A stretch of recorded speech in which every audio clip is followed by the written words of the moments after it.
Hello, I'm Jerry Smallwood, and welcome to A-Pix Entertainment's Spotlight on our July release, Mercy. There's been a lot of talk lately about independent films. It's been called the Year of the Independent, and recently at the Academy Awards, independent films swept the awards. I think this is because the public has developed a taste for edgier, grittier films, the kind of films that a whole new generation of filmmakers are bringing to the screen with their own unique vision. A-Pix Entertainment is proud to release on home video a film called Mercy that was written and directed by one of the brightest talents in the industry today, my guest, Richard Shepard. Tell us how you got started in the business. Well, I went to NYU Film School, and when I was at NYU, I somehow managed to finagle an agent, and she said, come out to LA when you're done with college. So I went and started getting screenwriting work. Ended up writing for Francis Coppola, Penny Marshall, Warner Brothers, 20th Century Fox, Nickelodeon, Propaganda, basically being a screenwriter. Let's talk about Mercy. How did you get this project off the ground? Well, I had written the script about 5 years ago and optioned it to a number of producers in Hollywood with the studios. And after a while, I noticed that the film wasn't being made. It was just basically going through the development process, and the studios really wanted to soften the edges of the story, which was what was most interesting about it. So finally I said, you know what? I don't want to make it the way you want to make it. I want to make it the way I want to make it. So when the option last, I got the script back and decided to make it myself. Why don't we take a look at the trailer now? Hello? If you ever want to see your daughter alive again, do the following things. Don't hurt her. Please don't hurt her. You must follow everything I tell you exactly. One late arrival, one strange police car, and she's dead.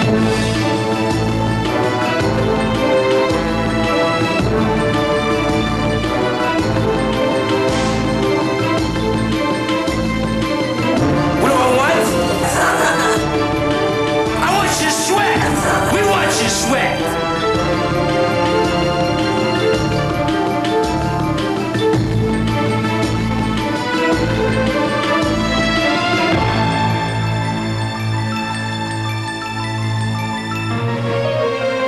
Do you want your daughter back?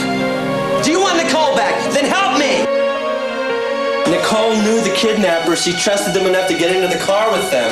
They've got your money and they haven't given her back yet. That means it's personal. This man does not understand what a hard time is, but I'm gonna teach him.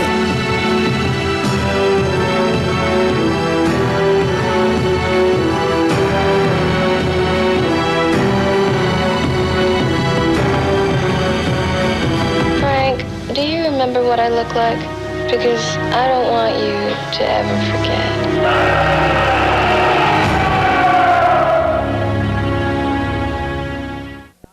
Mercy has a great look. It's like a big-budget studio film. It's not what you think of as a typical low-budget independent film. I think people have this misconception that independent films have to be grainy and black and white and out of focus and about 20-somethings searching for the meaning of life, and I don't believe that at all. I think independent film means that you're just not making a normal studio product. You have a little bit of edge, you have a point of view, you're not going for the lowest common denominator.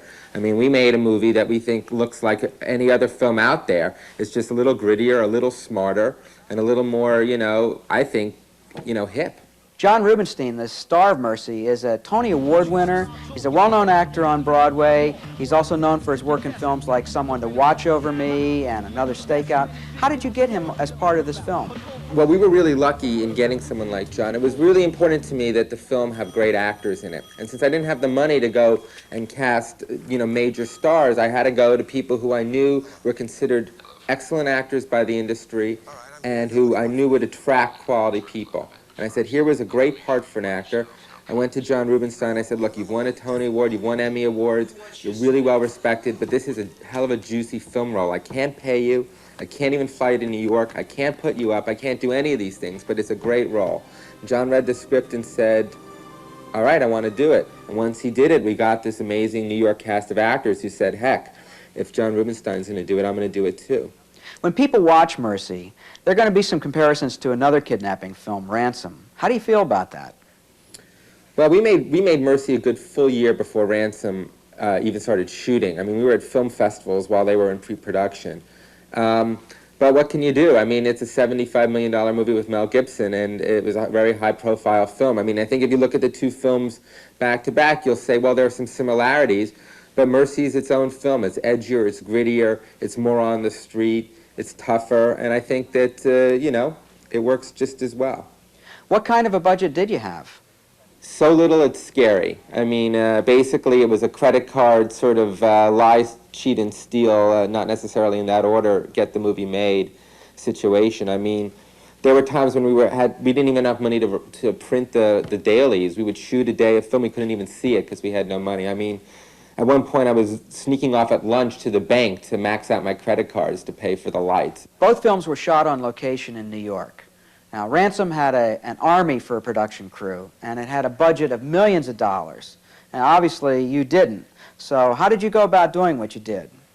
Well, I was joking recently that the lunch budget on Ransom for a week was probably our entire budget for our film. You know, Ransom went in and filmed in this building. You know, we're paying $100,000 a day to film in the building. A year before, when I was shooting Mercy, we snuck in and pretended we were a student film. I mean, we shot on the subways for free. We snuck in. We found out it cost 10 grand a day to shoot in the subways. I said, I can't afford that. So we took a small group onto the subway and jumped the turnstile and made it. So, you know, it's just a different aesthetic on how you do it. But at the end of the day, you're still seeing New York City, you're still seeing great acting, you're still seeing a really good movie. Once Mercy was finished, you showcased it at film festivals all across the country. It opened theatrically to excellent reviews and an enthusiastic audience response. And now we're getting ready to bring it out on video. What does video mean to you as a filmmaker?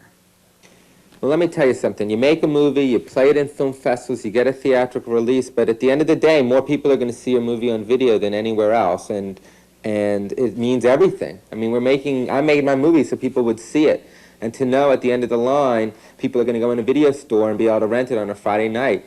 I mean, I don't think people understand how important that is to filmmakers. We always know that at the end of the day, you know, this is where people are actually going to see the movie. Everyone.